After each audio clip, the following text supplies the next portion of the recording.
Video देख रहे सारे साथियों को मेरे वालों प्यार भरी सत श्री अकाल। अज दे इस वीडियो दे विच गल करांगे जी असीं थर्मोडायनमिक प्रोसैसिस दे अगले टॉपिक के बारे। अज दा साडा टॉपिक है आइसोबैरिक प्रोसैस दे उत्ते, जो कि एक कॉन्सटेंट प्रैशर प्रोसैस भी अखवाउंदी है। की कहंदे जी ये process? A process in which the pressure of the given mass of a gas remains constant before and after heating is known as constant pressure process। कि वो प्रोसैस जिस दे विच जदों असी सिस्टम नूं हीटअप करते हैं उहदे अंदर जदों उहदी स्टेट चेंज होंदी है तां उस दौरान उस दा हीटिंग करन तो पहलां ते हीटिंग करन तो बाद प्रैशर जो है वो कॉन्सटेंट मेनटेन करके रखिया जांदा, तां उस प्रोसैस नूं असीं आइसोबैरिक प्रोसैस या कॉन्सटेंट प्रैशर प्रोसैस आखते हैं।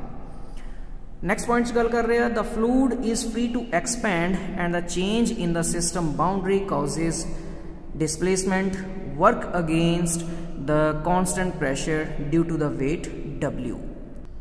जिमें कि असी हुणी गल की कि इस सिस्टम के अंदर असी सिस्टम का प्रैशर नहीं वधन देना, उसनों कॉन्सटेंट मेनटेन करके रखनी है। सो इस केस दे विच तुसीं इस डायग्राम की हैल्प के नाल भी देख सकते हो कि जो सिस्टम दियां असी बाउंड्रीज ड्रॉ कीतियां ने, प्लॉट कीतियां ने, वो असी मूवेबल बाउंड्रीज प्लॉट कीतियां ने। इस जगह ते सिस्टम की साडी बाउंड्री है, इस दे उत्ते असी कुछ प्लेट रख के डैड वेट रखा हुआ। हुण डैड वेट रखण दा कारण की है कि जदों असी इस सिस्टम नूं कुछ बर्नर के थ्रू हीट सप्लाई करांगे तां हीट सप्लाई करन दे दौरान सानूं पता कि उस सिस्टम का प्रैशर भी वधेगा, वॉल्यूम भी वधेगा ते उसका टैंपरेचर भी वधेगा। सो इस जगह ते उसका वॉल्यूम असी इनक्रीज करन दे लई कि उसका वॉल्यूम जो है वो इनक्रीज कर सकता है, तो वो इनक्रीज कर रहा कि वेट नूं हौली हौली उपर उठाउंदा जाऊगा। जिवें ही वेट नूं उपर उठाउंदा जाऊगा तो उसका प्रैशर जो है वो साडा मेनटेन रहूगा, प्रैशर वधण नहीं दऊगा। सो टैंपरेचर भी वधेगा इस जगह ते, वॉल्यूम भी वधेगा, पर प्रैशर जो है कॉन्सटेंट रहूगा। और उस चीज़ नूं ही असीं इत्थे PV चार्ट के थ्रू शो भी किया होया कि इस प्रोसैस जो 1 to 2 साड़ी हो रही है, जो साडा प्रैशर होएगा वो साडा कॉन्सटेंट होएगा एक हॉरिजॉन्टल लाइन के थ्रू।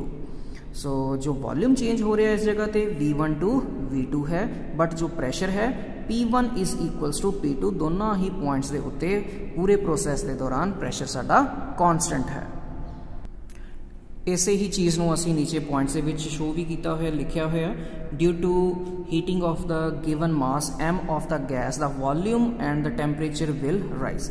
कि जो वॉल्यूम है तो टैंपरेचर है वो सिर्फ राइज करूगा, प्रैशर राइज नहीं करूगा। Point 1 represents the state of the gas before heating and point 2 represent the state of the gas after heating. कि पॉइंट जो 1 है वो बिफोर हीटिंग का है, पॉइंट 2 आफ्टर हीटिंग का है। नैक्सट गल करते हैं ये कुछ मैथेमैटिकल एनालिसिस के बारे कि इस दे विच जो चेंजिज आउणगे वो किस तरीके दे नाल असीं कैलकुलेट कर सकते हैं। तो सब तो पहला असीं गल करांगे हीट ट्रांसफर के बारे कि इस पूरे प्रोसैस के दौरान जिन्ना साडा हीट चेंज होगा वो किस दे इक्वल होगा। जिवें कि असीं पिछले वीडियो के विच भी डिस्कस किया सी कि जदों किसी सिस्टम के अंदर कोई असीं चेंज नूं डिनोट करदा तो उत्थे असीं इंटीग्रेशन करांगे, तो इत्थे असीं हीट ट्रांसफर की गल करते हैं कि 1 to 2 जदों हीट का ट्रांसफर होगा तो उसनूं असीं रिप्रजेंट किया Q1 to 2 और उसकी इंटीग्रेशन दीयां लिमिट्स लईआं ने असीं 1 to 2 अगेन। और ये चीज़ सानू पता है कि किहड़े प्रैशर ते हो रही है, कॉन्सटेंट प्रैशर ते हो रही है। तो इस करके इत्थे mass into CP specific heat at constant pressure into delta T change in temperature. So इन्हां दीयां temperature limits T1 to T2 put कीतियां। हुण T1 to T2 ही क्यों पुट कीता? क्योंकि इत्थे डेरिवेटिव ऑफ T दिता होया। सो इस डेरिवेटिव के रिस्पैक्टिव ही असीं लिमिट्स पुट करनियां होंदियां ने। जदों इन्हां लिमिट्स नूं असीं पुट करांगे M ते CP साडा कॉन्सटेंट वैल्यूज़ ने, ये साडियां एज इट इज़ रह जाणगियां। DT की इंटीग्रेशन करांगे तो ये साडे कोल फाइनल जो आंसर आ जाएगा that is Q1 to 2 is equals to M into CP T2 minus T1। Constant pressure process के दौरान जो साडा वर्क डन होएगा वो बारे नैक्सट गल करांगे। Work done during the process 1 to 2 is equals to integration of P into dV। जिवें कि सानू पता है कि वर्क डन असीं किस तरीके दे नाल डिनोट करते हैं, pressure into change in volume. तो उस पूरे कंप्लीट प्रोसैस का कैलकुलेट करने के लिए असीं इसकी इंटीग्रेशन करती 1 to 2 प्रोसैस दी। तो इसदियां जो लिमिट्स ने असीं चेंज इन वॉल्यूम तो लवांगे क्योंकि इत्थे डेरिवेटिव ऑफ वॉल्यूम है। तो V1 टू V2 तो साढ़े को जो आ गया P into DV as it is. यदि इंटीग्रेशन करांगे P साडा कॉन्स्टेंट है तो चेंज इन वॉल्यूम दे विच आपां लिमिट्स पुट करांगे V1 टू V2 तो अपर लिमिट माइनस लोअर लिमिट जो चेंज आया साढ़े को ये चीज़ आ गई work from 1 to 2 process is equals to P into V2 minus V1. Say this is equation number 1. Also from the gas equation at constant pressure कि constant pressure ਦਾ ਸਾਡਾ process ਹੈ ਤਾਂ ਇਸ ਨੂੰ ਅਸੀਂ gas equation ਤੋਂ ਵੀ ਲੈ ਕੇ ਚੱਲਦੇ ਹਾਂ। ਤਾਂ ਸਾਨੂੰ ਪਤਾ ਹੈ ਕਿ ਜੋ ਸਾਡੀ gas equation ਹੁੰਦੀ ਹੈ ਉਹ ਹੁੰਦੀ ਹੈ PV is equals to MRT। So first point ते आपां कैलकुलेशन जो करनियां ने उहदे विच सानूं पता कि जो प्रैशर दे विच है कोई चेंज नहीं है, इस करके असीं P दा P एज इट इज़ ले लिया और फस्ट पॉइंट के उत्ते इनू वॉल्यूम 1 कहता एंड इनू टेंपरेचर T1 कहता। मास भी साडा कांस्टेंट है और जो साडा गैस कांस्टेंट है वो तो है ही कांस्टेंट। नैक्सट सैकेंड पॉइंट ते साडे कोल यही चीज़ पहुँच जाएगी P into V2 is equals to MRT2। So इस केस दे विच हुण जो साडा चेंज आऊगा वो साढ़े कोल किस दे इक्वल आऊगा P into V2 minus V1 is equals to MRT2 minus T1 कि अगर असीं प्रोसैस दे पूरे इन्हां दोनों पॉइंट्स तो कंसीडर करिए कि जो साडा हुण ये चेंज आऊगा वॉल्यूम दे विच उहनूं असीं इस तरीके दे नाल डिनोट कर सकते हैं जो कि कंप्लीट साढ़े कोल MR into T2 minus T1 दे इक्वल है अबव इक्वेशनस तो। सो हुण इत्थे इक्वेशन नंबर 1 ते इक्वेशन नंबर 2 दोनों दे विच देखो साडे कोल P into V2 minus V1 P into V2 minus V1 है, दोनों दी वैल्यू साडे कोल सेम है। तो इन्हां दोनों इक्वेशनस तो साडे कोल जो वर्क डन दी वैल्यू आ गई वो आ गई साडे कोल MRT2 माइनस T1। सो इहदे नाल असीं वर्क डन कैलकुलेट कर लिया। नैक्सट असीं गल करांगे चेंज इन इंटरनल एनर्जी की कि उस सिस्टम की इंटरनल एनर्जी के अंदर की चेंज आऊगा। तो इंटरनल एनर्जी का चेंज असीं डिनोट करते हैं डेल्टा U दे नाल from process 1 to 2 is equals to M into CV into T2 minus T1। Next है साडे कोल चेंज इन एंथैल्पी कि उस सिस्टम की एंथैल्पी दे विच की चेंज आऊगा। सानू पता है कि एंथैल्पी का जो चेंज होएगा उसनूं असीं डिनोट करते हैं डेल्टा H दे नाल और delta H is equals to M into CP into T2 minus T1। ये सानू पता है। From the first law of thermodynamics तो भी देखते हैं जी साडे कोल इस अंदर की चेंज आऊगा इस इंथैल्पी के अंदर कि सानू पता है कि जो हीट ट्रांसफर होंदी है वो हमेशा ही किहदे इक्वल होंदी है change in enthalpy plus work done और चेंज इन इंथैल्पी जो हो रहा है साडे कोल 1 to 2 हो रहा है। सो इसकी असीं वैल्यू पुट करती U2 माइनस U1।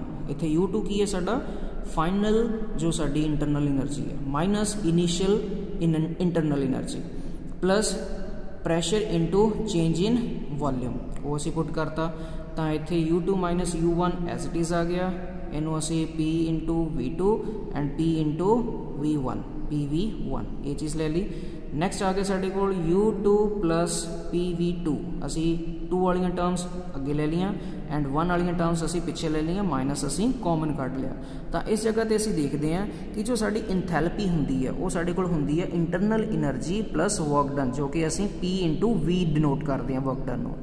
सो इस जगह पर हुण जो साडा आया दोनों दे विच तुसीं देख सकते हो कि इस जगह पे U2 plus PV2 U1 plus PV1 दोनों ही साड़ियाँ एंथैल्पीज दे इक्वल है। तो इन्हों असीं लिख सकते हैं Q1 to 2 is equals to H2 minus H1 which is also equal to MCP into T2 minus T1 जिवें असीं स्टार्टिंग के उत्ते ही लिया सी। So it means that at constant pressure process the heat transfer is equals to change in enthalpy। जिवें कि असी heat transfer calculate किया सी first point दे विच तां वो इंथैल्पी दे बिल्कुल बराबर होएगा। नैक्सट असी गल करांगे जी चेंज इन एंट्रोपी के बारे कि एंट्रोपी के विच चेंज किस तरीके का आएगा। चेंज इन एंट्रोपी नूं कैलकुलेट करन दे लई जदों असीं किसी सिस्टम नूं हीट सप्लाई करते हैं कॉन्सटेंट प्रैशर दे उत्ते तां उस टाइम उहदियां जो बाकी दियां प्रॉपर्टीज़ ने जिवें कि वॉल्यूम है टैंपरेचर है एंट्रोपी है उहदे अंदर कुछ चेंजिज आ जाते हैं फ्रॉम 1 to 2 प्रोसैस दे अकॉर्डिंगली। सो सानू पता नाल ही कि जदों किसी सिस्टम दे विच हीट चेंज हुंदा हीट ट्रांसफर हुंदी आ वो साडे कोल हुंदी है m into C P into temperature difference. So इस ही इक्वेशन नू असीं डिफरेंशिएट कर देना, differentiating to find the small amount of heat D Q added corresponding to a small rise in temperature D T. कि ਜਦੋਂ ਸਾਨੂੰ पता है कि एंट्रोपी का चेंज असी कैलकुलेट करना, तो एंट्रोपी चेंज की कैलकुलेशन के वास्ते सानू ये टर्म्स फाइंड आउट करनिया पैणियां, तो वो वास्ते इस टर्म नू फाइंड आउट करने के लिए सानू इस पूरी उपर वाली प्रोसैस नू डिफरेंशिएट करना ही पैना। तो इनू डिफरेंशिएशन करांगे the D Q is equals to M into C P delta T.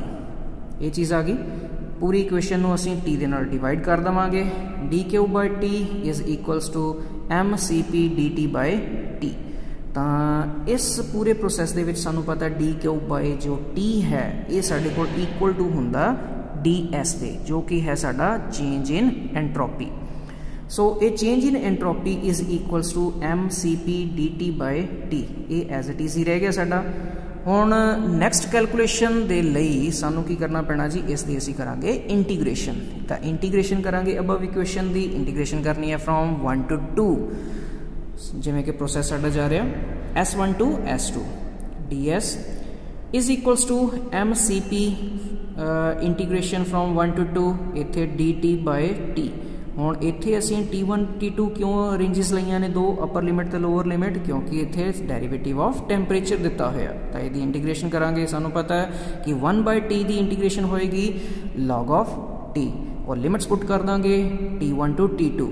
उसका मैं एक पॉइंट इत्थे स्किप करता। तो नैक्सट इसे ही प्रोसैस का जो फर्दर आ गया मेरे को M into C P upper limit minus lower limit. Upper limit सी साढ़े को T2, so log of T2 minus log of T1, ये चीज़ आ गई। और नैक्सट सानू ये भी चीज़ पता है कि फर्दर जदों log of A minus log of B होवे तो लॉग ऑफ ई ए अपॉन बी आ जाता। सो साढ़े को जो फाइनल आंसर आ गया S2 minus S1 is equals to mass into specific heat at constant pressure into log of e T2 by T1। The change in entropy साढ़े को इस रिलेशन के नाल दिता होगा। नैक्सट नाल ही असी गल करते हैं relation between pressure volume temperature. जदों कोई भी प्रोसैस 1 to 2 चेंज होंदी है तो इन्हां जो प्रॉपर्टीज़ जिहड़ियां साडी दित्तियां होईयां ने प्रैशर वॉल्यूम ते टैंपरेचर, इहदे विच की चेंज आऊगा। सानू पता है कि गैस इक्वेशन के accordingly P V is equals to M R T के इक्वल होंदी है। जो प्रोसैस 1 to 2 चेंज होंदी है तो उन्होंने असीं इस रिलेशन के नाल लिखते हैं P1 V1 upon T1 is equals to P2 V2 by T2। इस जगह पर सानू नाल ये भी पता है कि साडा प्रैशर का जो प्रोसैस है वो कॉन्सटेंट है, प्रैशर कांस्टेंट है P1 is equals to P2।